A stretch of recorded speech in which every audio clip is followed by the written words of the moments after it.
How are you today? Good, great. Thanks for joining us. My name is Sharon Brennan. I'm a counselor here in the Counseling Department in the Center for Disability Services. We also have with us, if you want to. I'm Nate Tillage. I'm the director of the Center for Disability Services. Thanks for joining us today for our, what we're realizing is our final One Book, One College event for the academic school year. For those of you that don't know, One Book, One College is a way that as a college, an institution, we choose a book and we build programming and we encourage instructors to input this into their curriculum in some way. And so this year's One Book, One College selection was Disability Visibility, which is a collection of first-person experiences by individuals with disability. So what better way to kind of close out an incredible book and programming year but to practice the motto and mantra, which is nothing about us without us. And what that means is we should always include the individuals that we're discussing in the conversation and at the table. So today we have our incredible student panel here to share with you their experiences based on some specific questions. If there's time at the end, we can invite questions from the audience, but we're going to just let everyone kind of choose what they're comfortable answering and not answering, if that's okay. But we're really excited to have you all here. We have Reem, Connor, Sean, and Sama, who are all here to share with you their personal first-person experiences. So thank you. Yeah. Okay. To get started, I would like to ask our panelists, I've shared their first name, but if you can share your name, your academic or career goal, or kind of what you're studying here, and if you want to tell us something about yourself. We can start with Reem. Reem is going to be using communication device due to her being a little bit hard on the verbal, and she will use her snap in here, and she presses something which she already had put some information to speak it up, and then if not any other questions, I will use her communication board to answering questions. We kind of went over the questions, and she kind of put some ideas for me, so I will be verbally explaining this, and if anything, we will correct mom, as always. But yes, so we can start. So this is on, I guess? Yep. Yes, yeah. Yep.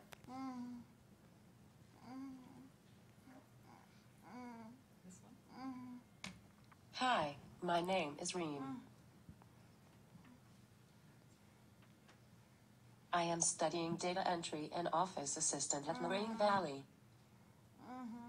And tell something about her, that she is a hard worker, like to reach her goals no matter what, and love to experience life.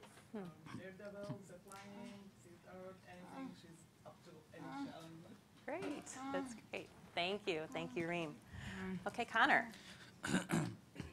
Hi, my name's Connor.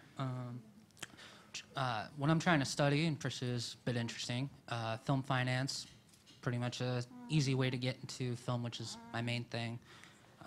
Little interesting thing is I'm much like I'm also a very hard worker and loyal friend to anyone who knows me.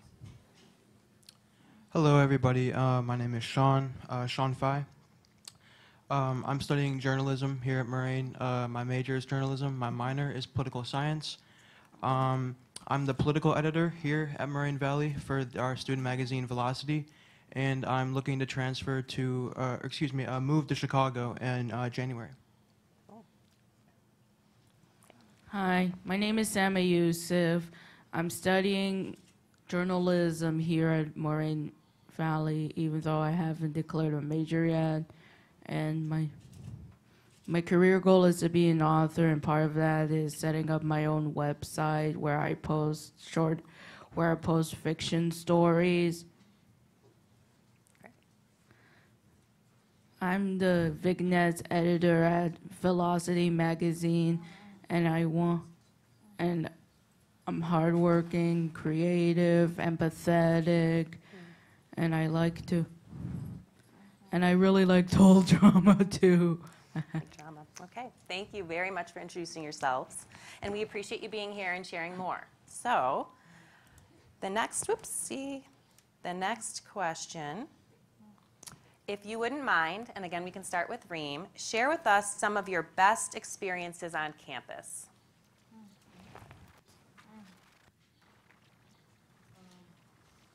Reem said that. Oh.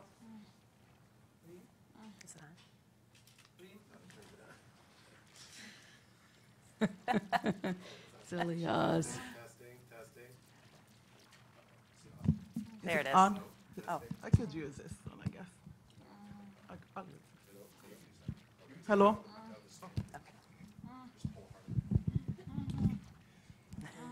It's the first time I'm holding a microphone. Thanks me for the experience.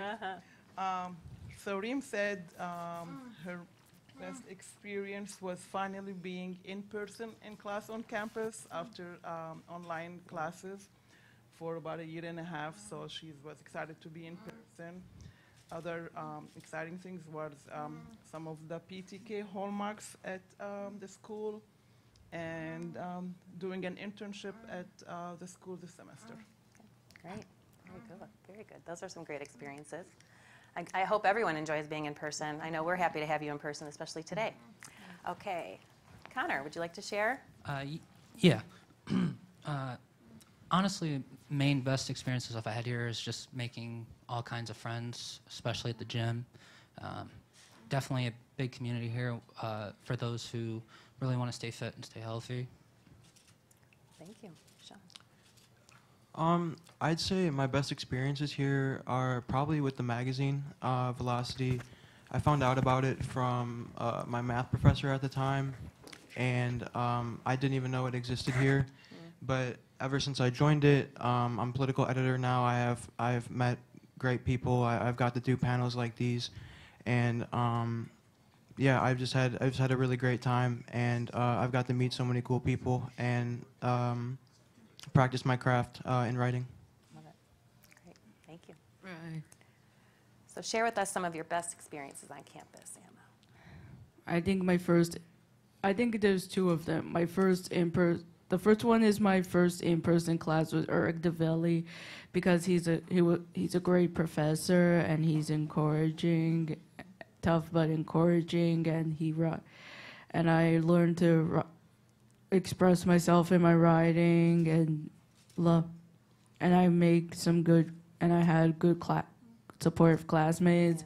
But the main one here is working on Velocity, because I got to learn many journalism skills, such as how to conduct interviews, how to interact with people, how to work in a team, and I made many great friends at Velocity, which I have been with from the very beginning. Great, thank you, thank you. Anyone have anything else they want to share on that one? No? Okay, great, thank you. So next question, what are some things that create challenges for you as a student? Reem says, due to my condition, I need help with communication and using computers for schoolwork and some assistance in some of the tasks. Another one is my fatigue is also a factor due to my condition, which sometimes limit how much I would like to do more in school.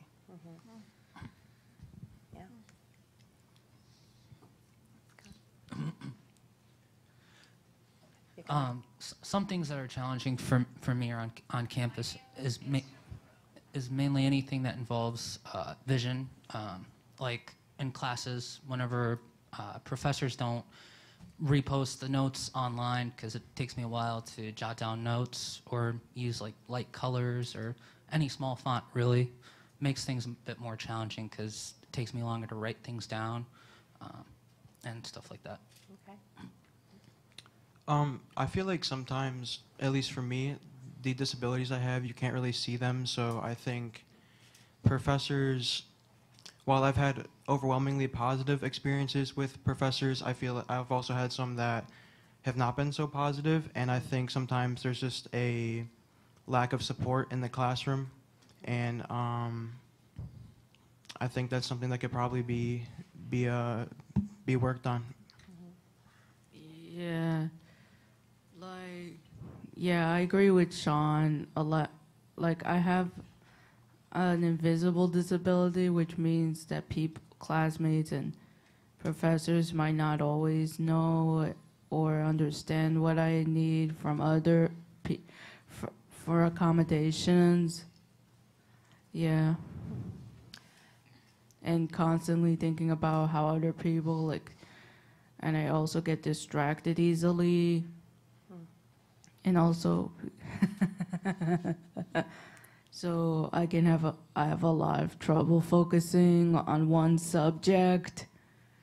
And when I do, I get really down on myself and I beat myself up a lot. Yeah.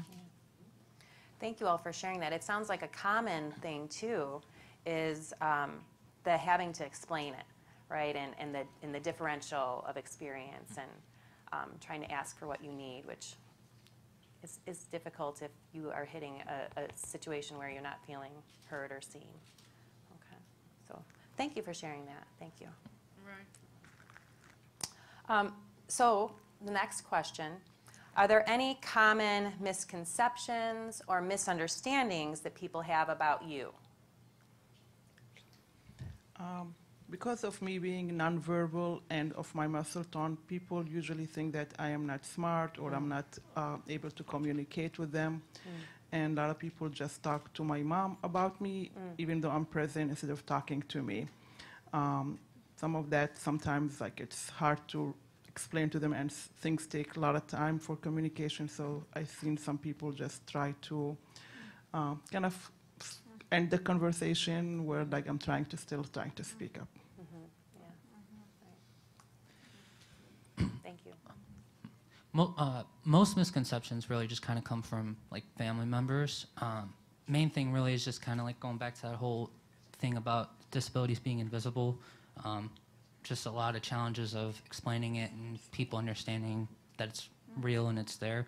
That's why I actually kind of like that earlier this week in my science class, there was like a description of it on one of the lab assignments. So more people got to kind of learn a bit about it. The other big thing is kind of just that short fuse that thankfully to COVID I've gotten better at handling, but that sometimes can affect relationships I have. Can you say that last part again, Connor? I didn't hear you. A lot of time, in the past, I had a lot of short fuses because Short if I didn't fuse. know something or something really didn't go the way I planned, because I'm a creature who likes to know everything and be prepared. I used to have a very quick fuse, and I've gotten better at handling it, but at home I still have my moments. Okay. All right. Thank you. I feel like with the things that I'm diagnosed with, people tend to think like I don't really have control over the way I act sometimes or my emotions, and if that I'm feeling something strongly emotionally, that it must be because of my diagnosis. I've gotten that from friends. I've especially gotten that from family, and also with the things that I'm diagnosed with. I think, well, I guess I know that some people have thought that I'm untrustworthy, and I don't know. I mean, I guess I'm different in ways, but I don't think because of the things that I'm diagnosed with that makes me less. No, thank you. Okay, so with my diagnosis, people might think that I don't really have a disability because it's not visible, like being blind or deaf or needing a wheelchair. But I do have a disability. I am autistic, and I need help and accommodations from other people, or like that I'm not really present, and I'm not really there. I am here. You can talk to me. You can talk to me about my disability, about my autism. And so I'm hearing a couple of things, and I'm curious, and feel free to add, but it sounds like it's so important to talk to an individual, right?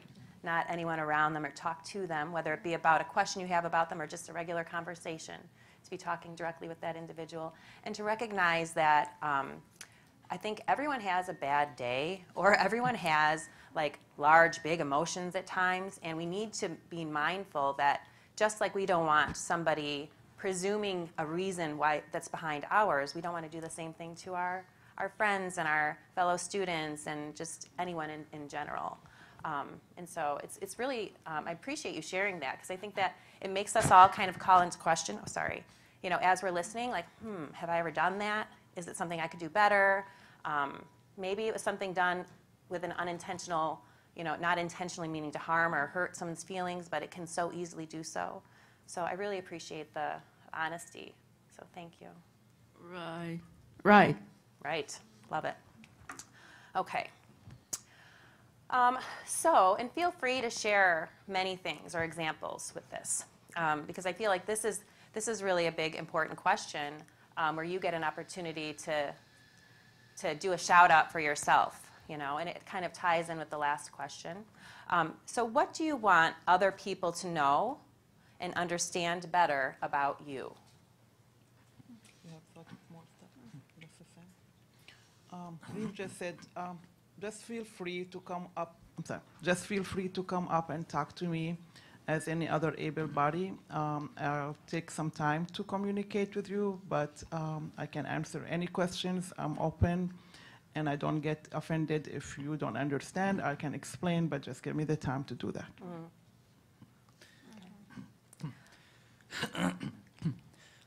Main things is that, I'm odd, weird, but we're all like everyone else. That's kind of just the main thing. Just talk to us, get to know each other. I mean, can't speak for everyone, but I'm pretty much an open book. Typically, I'm a talkative person, so there's that. So, yeah. I guess we're all odd and weird in some way. Everyone in the room. Yeah. That's nice.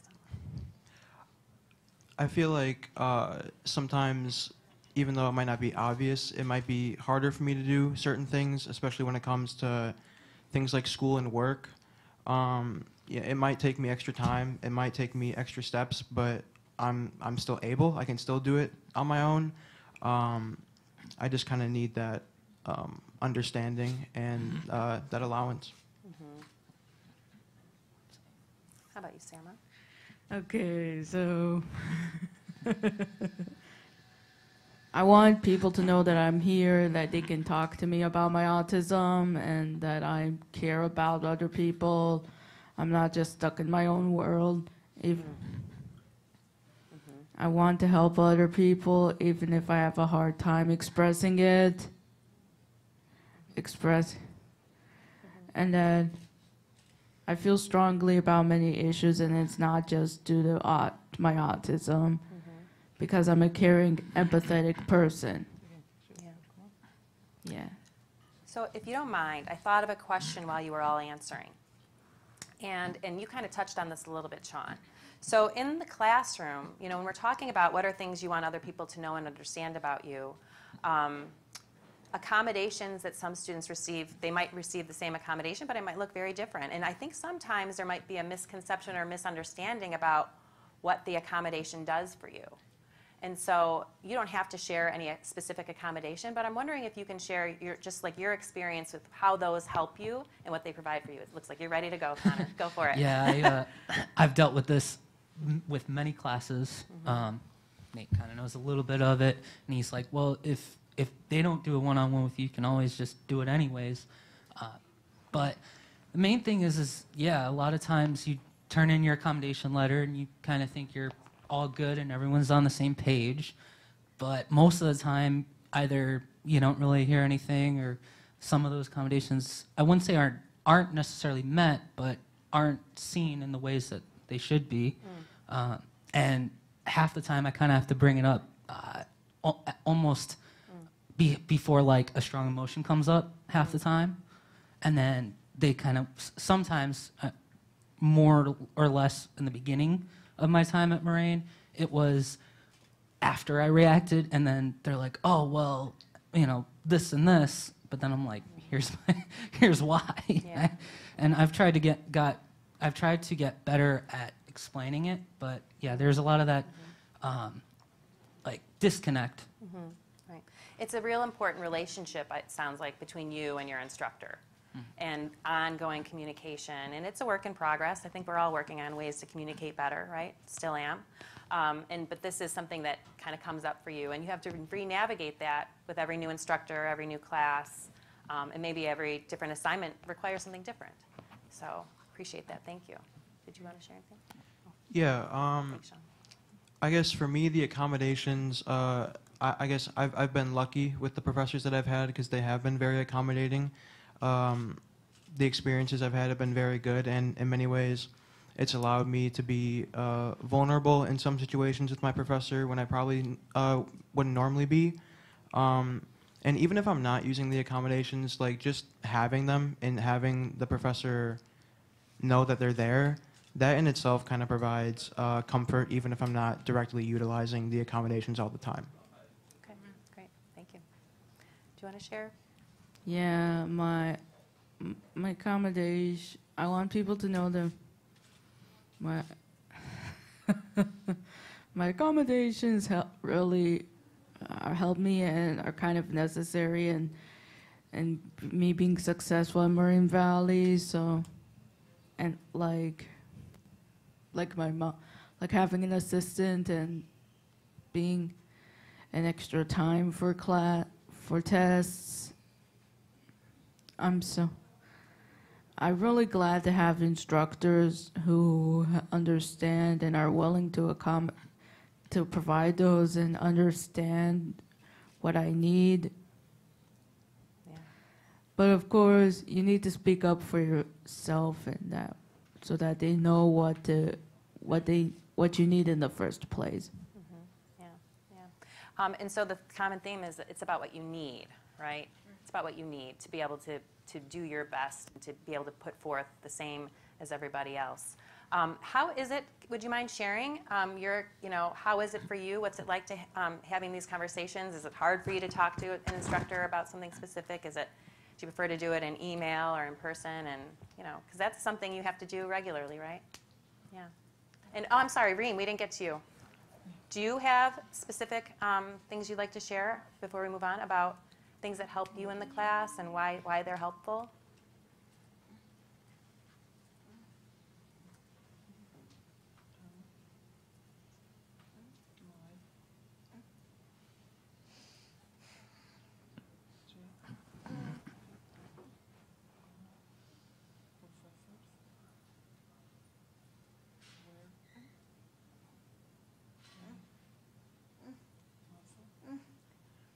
Maria says her professors were awesome, and she didn't have to ask for more help than needed.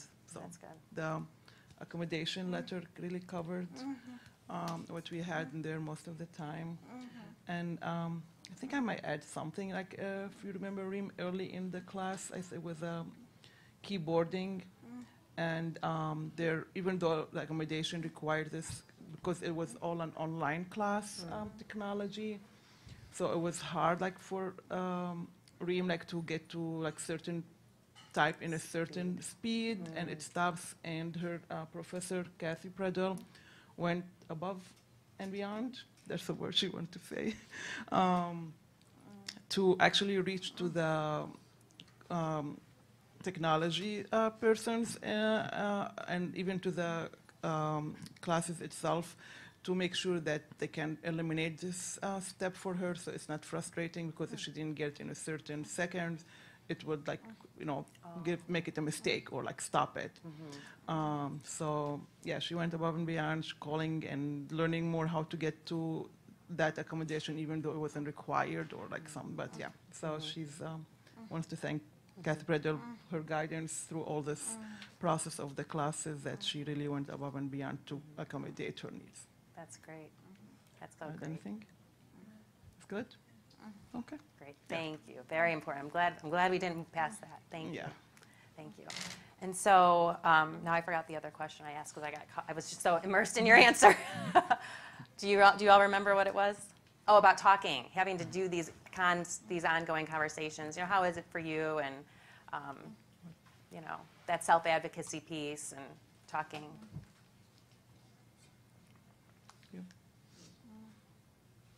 How do you communicate with self-advocacy?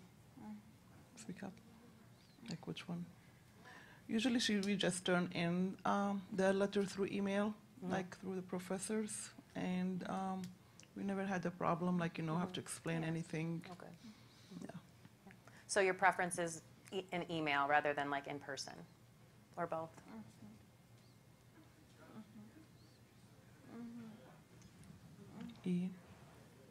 Email. Okay. Email. Email. Okay. Thank you. Honestly, I don't mind either. I'm pretty good when it comes to just talking to them at all, but just reassuring that we're both on the same page and kind of everything's squared away. So. I'm a big email person. It's not that I don't want to do it in person. I find it easier to articulate myself, and you know, professors, they have their own things to do, their own places to be, so they can just take a look at the email when they get a chance. Yeah. Great. Thank you. Personally, I prefer email not only because it's easier to write and send one off than to do a whole drive to Moraine Valley, but also because professors might not always be able to meet you in person because of their own stuff. Yeah. Thank you for sharing that, because I think about just in general, you know, when anybody has to self-advocate or approach somebody who is like their instructor or somebody who is in this different position than them, it does create certain feelings sometimes. And a student using an accommodation letter has to do that with every teacher if they choose, right? If they choose and select that they need to use their accommodations in that course. And so I think it's an important thing to just acknowledge that conversation that they're having to have and what that might be like to have to do that. So thank you for that. Anything else we want to share on that, or anything that come up for you before we go on to the next question? No? Okay. Excuse me. So what would you like to see more of on campus to support students with disabilities? Liam said, Maureen Valley have been very supportive, and my teachers, especially Kathy Predel, have gone above and beyond to help my journey at Maureen Valley. And for accessibility, I've been very happy with all the doors are accessible through the whole campus. I did not have any problem in moving around the school. Good. Very good. Thank you. Main thing really is just more kind of visual aids within classes. The main thing that I really would like all instructors overall do is, even if they don't usually do it, which is to post the notes again on Canvas. I've had most instructors where they'll have it online in a PowerPoint that I can go to later on, but I've noticed this semester one of my instructors doesn't do that, and she usually moves pretty quickly through the notes day to day, and also it's an 11-point size font, which makes it even harder. So. Yeah, and if I could just add, I think that I have lots of conversations with students who could really benefit from having access to a PowerPoint after class, right, or even before class. And so I appreciate you sharing that, because I think that might be a nice practice in general. Thank you. Thanks, Connor. Yeah, piggybacking off what Connor said, right now I'm taking a class where like nothing except grades are online. So if there's notes, if there's due dates or anything like that, they're not online. So if you miss class, you're kind of out of the loop, which in my case it doesn't really work. I kind of need that sort of organization, especially when I cannot attend class all the time for several reasons. But I kind of have a couple other things. In high school, one of the things that I utilized was co-taught classes, and I don't even know if that's possible on the college level. But there would be an assistant teacher, and they would work with students one-on-one, and like the students that needed extra help. And I thought that helped a great deal, and it helped me get through high school. And one last thing is just mental health days. In this upcoming issue of Velocity, our news editor interviewed a professor, and she said that she gives students 2 mental health days a semester where she asks no questions, she takes no points off her attendance or anything like that. I kind of feel like students should be entitled to that sort of privacy if they cannot attend class for a certain day. As long as it's not like a like a reoccurring pattern without explanation. I feel like mental health days should be something that most professors should take a look at. Thanks for sharing that. You're up, Sama. Okay. Hello. So this is, What you'd like to see more of on campus. yes, discussions like these. And also what some of the students suggested, like mental health days and PowerPoints and bigger and on more content online. I don't really have much to add because my experiences at Moraine have been really great. My teachers have all been really supportive, and my teachers have all been supportive. And this is not just for me, but also for other students. Right. If I could just add, just even as a faculty member and instructor, just like students, we can always better our best. We can always learn something, and so you're helping us learn what we maybe didn't even realize I could do. Easily, I could do that. And so I appreciate you bringing these things up. I had a question, Sean, if you don't mind. You mentioned the co-teaching in high school, and I'm just curious, it was just somebody else present in the classroom to help anybody who needed help? Yeah. Yeah, the assistant teacher sometimes took over like the duties like the main teacher would, but she'd just kind of they'd just be kind of like a floater for anybody who needed extra assistance. Sometimes I took a science class where we kind of split it up half and half, where half the class would go with the main teacher, the other half would go with the assistant teacher to get work done, and I found it to be very effective. Cool. All right. Thanks for sharing that. Just ideas. I like ideas. Right. Anything else that anyone thought of? Something more, maybe on campus, in class, or on campus, or just out and about in the world, what you'd like to see more of? Definitely events. Sounds like awareness, openness to trying new things in the classroom. Lots of props given to our faculty members as well, which is great. Connor, do you have something?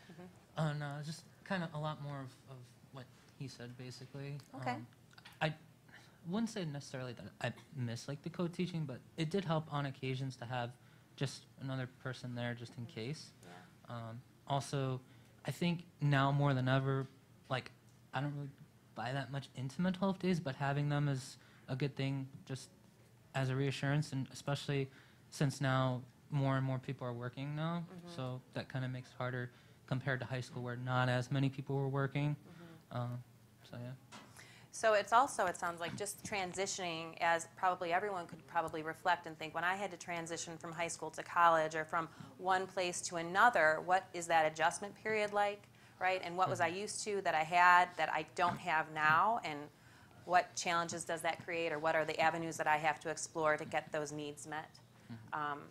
And then also, the last thing you said,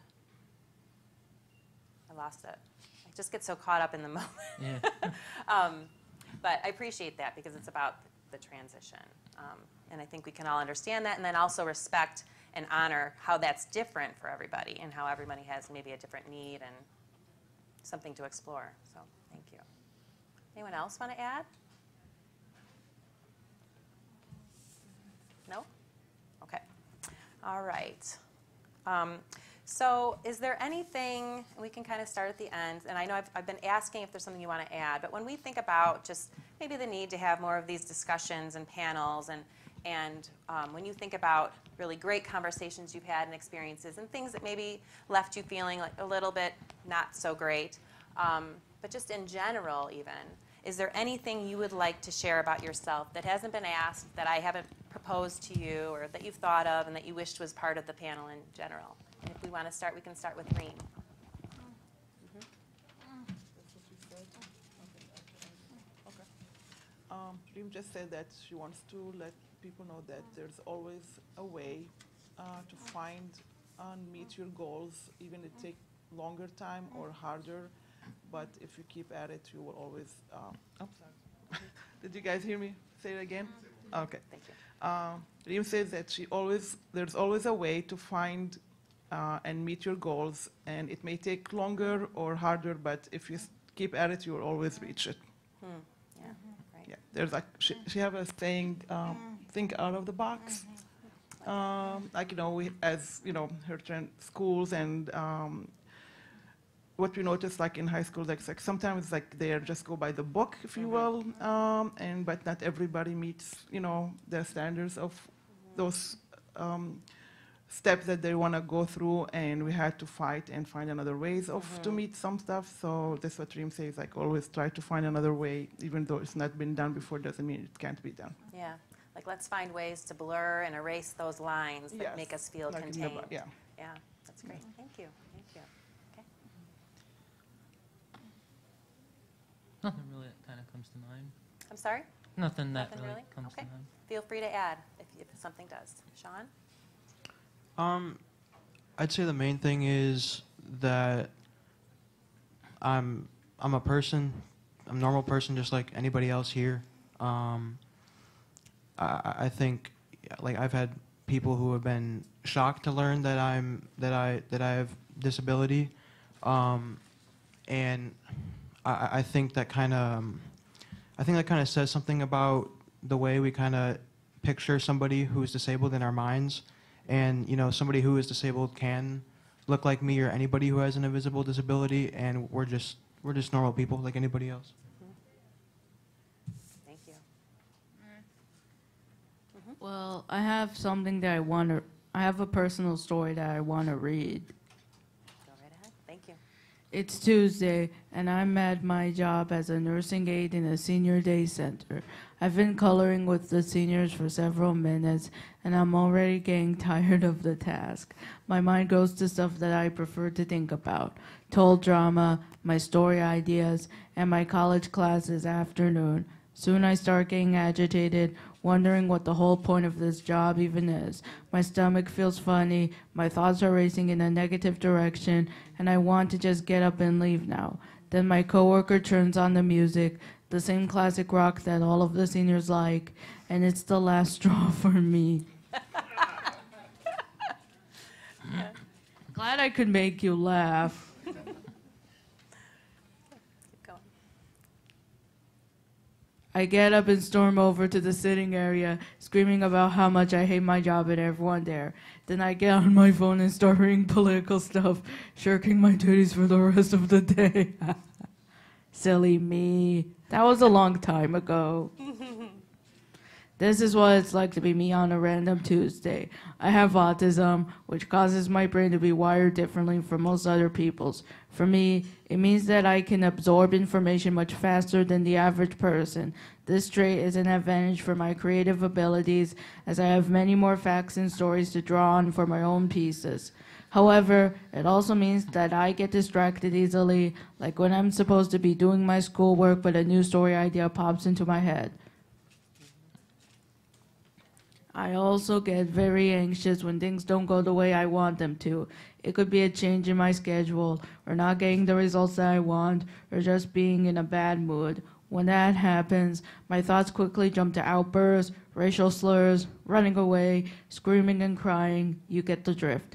In fall 2021, I started taking online courses at Moraine Valley, signing up for a creative writing class. I continued this pattern for a whole year until I decided I was finally ready for in-person college.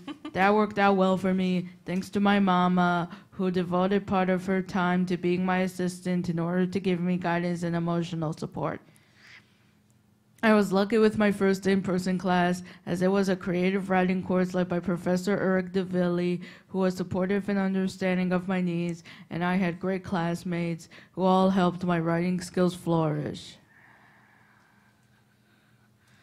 After that, I took 2 more writing classes, along with 2 journalism courses in the student publication seminar, the latter 2 being led by Professor Lisa Couch. These classes helped develop my journalism skills, and I have written 23 articles for Moraine Valley's student-run Velocity magazine, ranging from takeouts to fiction and poetry. My first article was a personal story, and if you want to read it, please visit MVCCvelocity.com. My hope is that the people around me take the time to see me as my own person and not just someone with a disability. Just like everyone else, I have likes and dislikes, strengths and weaknesses, and a personality that's my own. Thank you so much.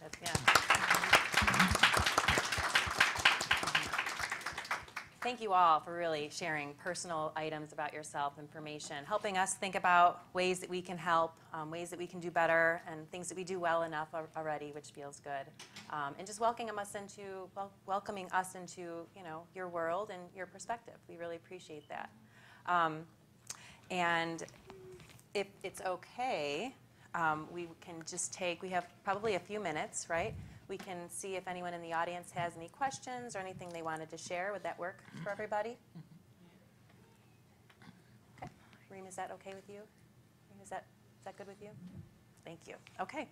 So does anyone have any thoughts or questions that came up? And maybe want me to walk around with my little microphone? I'll walk over. I can do it. Okay. Testing. Before we get to your question, I want to know how much your instructors were paying you to say all those positive comments. I'll ask about that later. We're not paid anything. Okay, all right.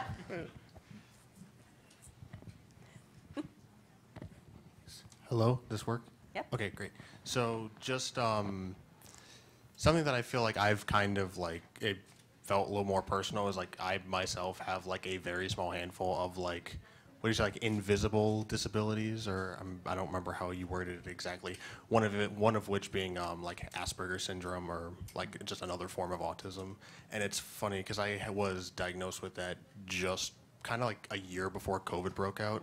Then by the time we were allowed back, I was in high school, and when I made my first accommodation letter in high school, they're like, oh yeah, you can't call it that anymore because of the DSM-5 and everything's under ASD. So it's okay. So the other thing that made it worse is when I was in high school, I kind of grew up in the high school where it's if you don't look it, you don't have it. Where it's when everyone thinks of ADHD or autism, or even something a little more extreme like schizophrenia or stuff like that, there is that image or version of it that gets imprinted in your mind. So I guess this is a long-winding way of asking how would you go about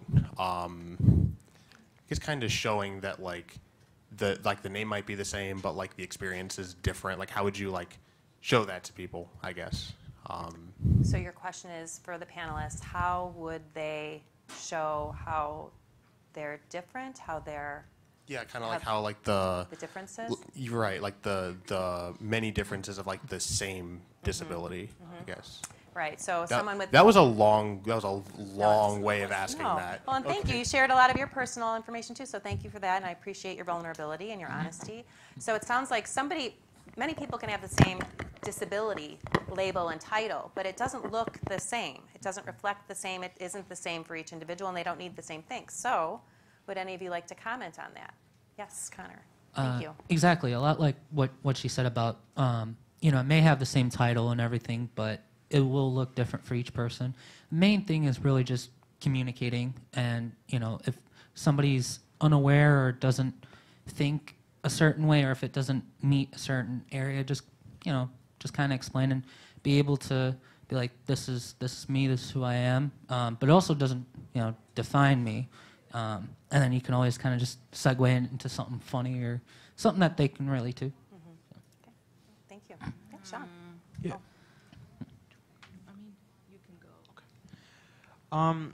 I think it kind of just comes down to understanding and communication, and also education as well, because with certain disorders and conditions,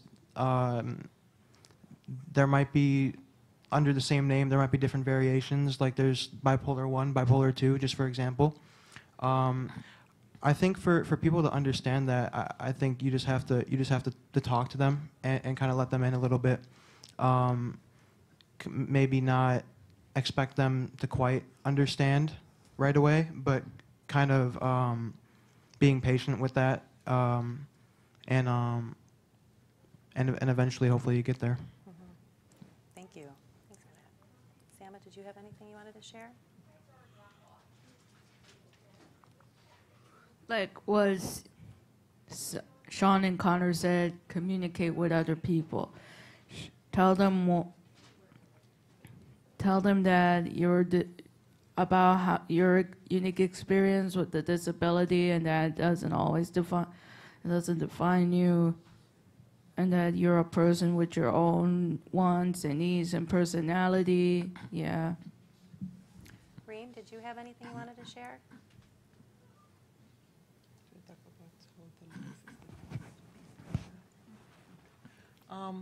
One thing about Reem's condition is called Leigh disease, and even though like in the medical field it's very rare, and there are different, it's called Leigh, but every person shows it symptoms differently and get affected differently depending on where like it is in the system that's really get targeted. But it's a neuromuscular disorder, but some people are actually able to walk, some people are able to talk, and like vision issues. So it is true, a disease looks different for a lot of people. So it's even in her medical condition, like visibly you could see those different ways.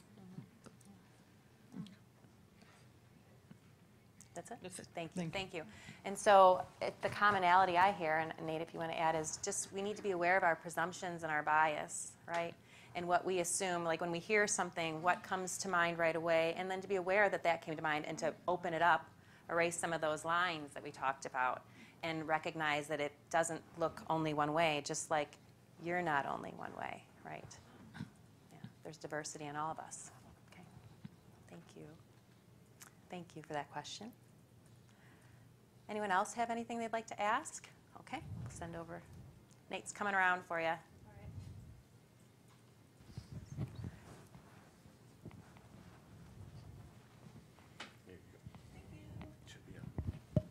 Hello. Okay, so I wanted to ask, around what age were you guys like diagnosed with what you guys have, and when were the accommodations like brought in? Were they brought like early in life? Are they better now than they were back then, or vice versa?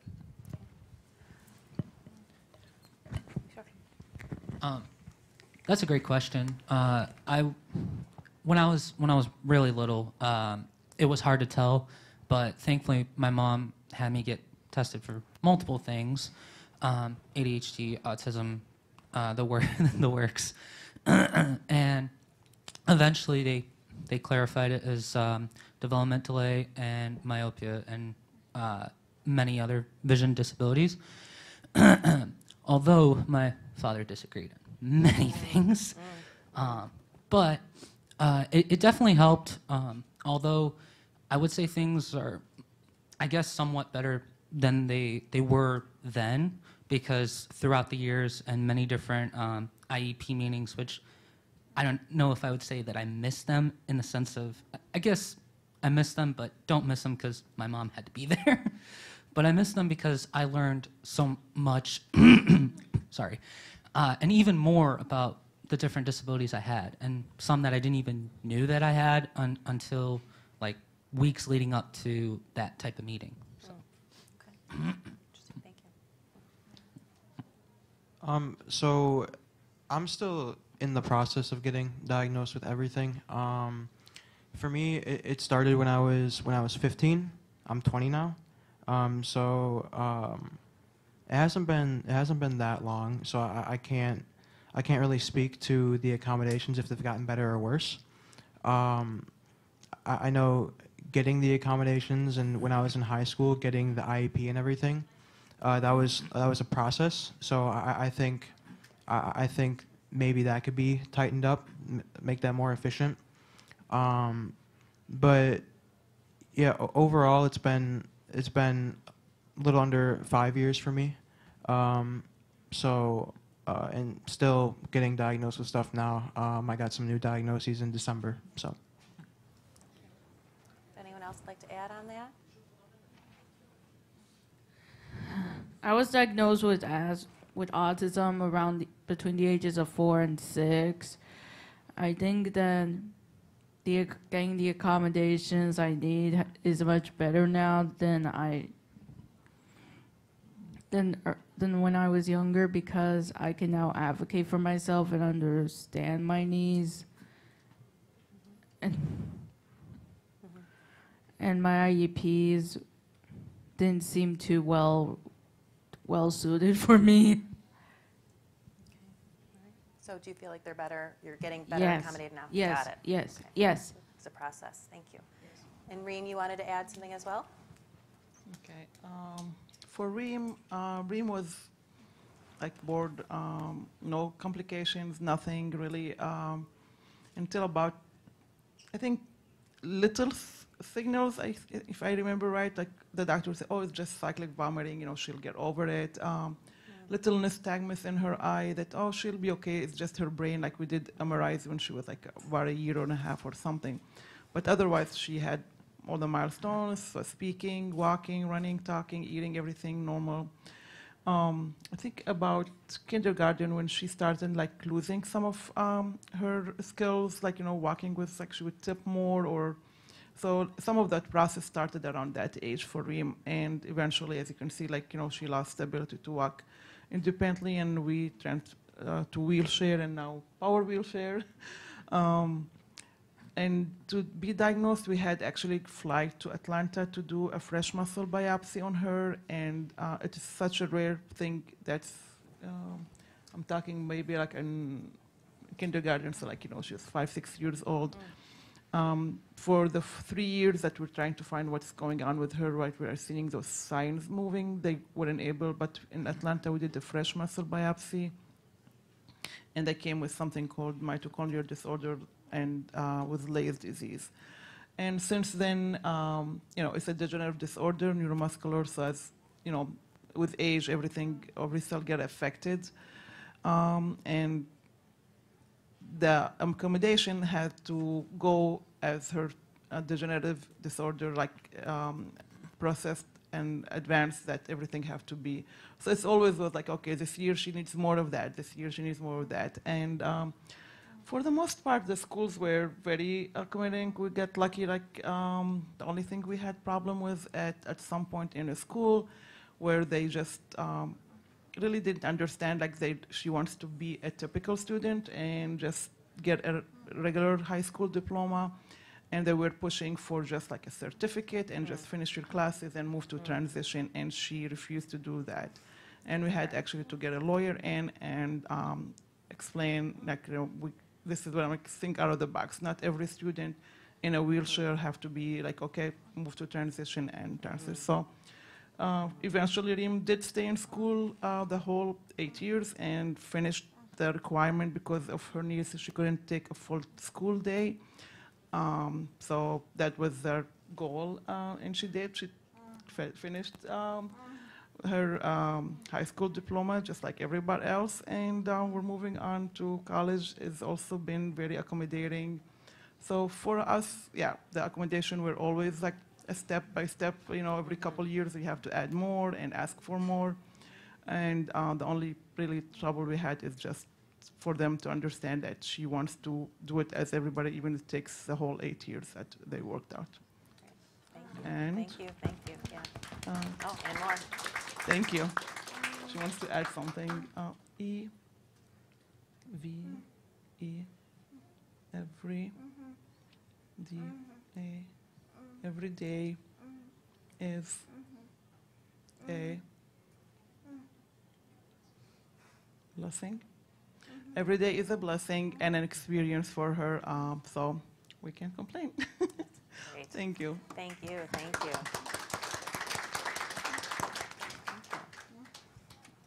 Well, is there anything pressing? I think we're almost out of time. One thing I think is important to add, and Nate, you can feel free too. You know, with the disability community, it's a community that somebody can join at any time. Whether it's a disability that somebody's born with, it's something that develops as they develop. It can be the result of a diagnosis, a disease, a sickness, an illness, an accident. I mean, there's a number of ways that an individual can become a member of the disability community. And I think that's important to know too, right? It's you know, everybody and anybody can join potentially, you know, at any time given certain life circumstances. And so it's helpful to know when it's a developmental or a medical thing, and then it's also good to remember that it can come in other ways too. So thanks for that question, and thank you for that question, and thank you all very much for sharing yourself and sharing very personal stories and giving us insight into who you are and your life, and appreciate that very much. Looks like, is there, no? She's good. Good? Yeah. Sure, okay, great, thank you. Thank you so much, everybody, for coming. Thank you. Thank you.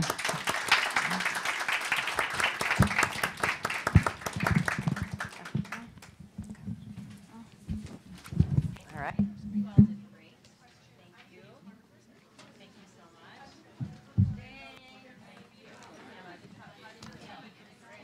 Fantastic job. That was awesome. How was that for you? Thank you for coming. Good. How was it? Good? Were you nervous? I really appreciate you doing it too. Jumping in there. Thanks to emails, like when you sent an email last week. A little. I didn't see it, and then I saw you sent one on Monday on Tuesday. Yes, yeah. And I was like, okay, yeah, I got it. Great. Thank you. I'm so glad. It was so nice to see everyone. Yeah, I'll do it. And I think sometimes that's it. It's like, I'm free.